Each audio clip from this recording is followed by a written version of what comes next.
We're not looking at isolated instances. We're looking at the process within the department. We're looking at what those processes were and whether or not there were breaches in those processes. So we're not necessarily concerned with isolated instances, which can occur from time to time, but we're concerned with how the processes are set up, were there any breaches, what can we do to fix it, what went wrong, if anything.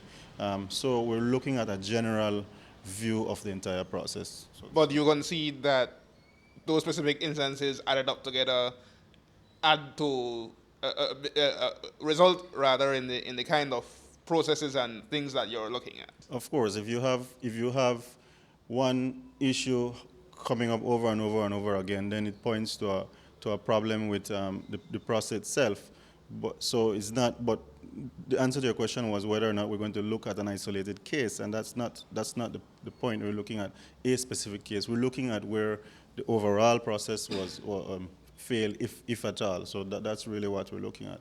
We are just about to complete the visa section of the report, and we have the passport and nationality section of the report left. So we are about, well, if you look at the reports are not the same in volume, but in terms of reports, we're about one-third of the way through. So is it the for the next how many hearings you will estimate that the Auditor General will be your witness? I am hopeful for one more hearing, but please don't sue me if that doesn't turn out to be correct, okay? Can we Yes. expect ministers to be called in next year? Well, if you listen to the terms of reference, which I must read at the start of every hearing, you would see that it says that any minister who was involved whose name was called in the report, I'm paraphrasing here, will be called.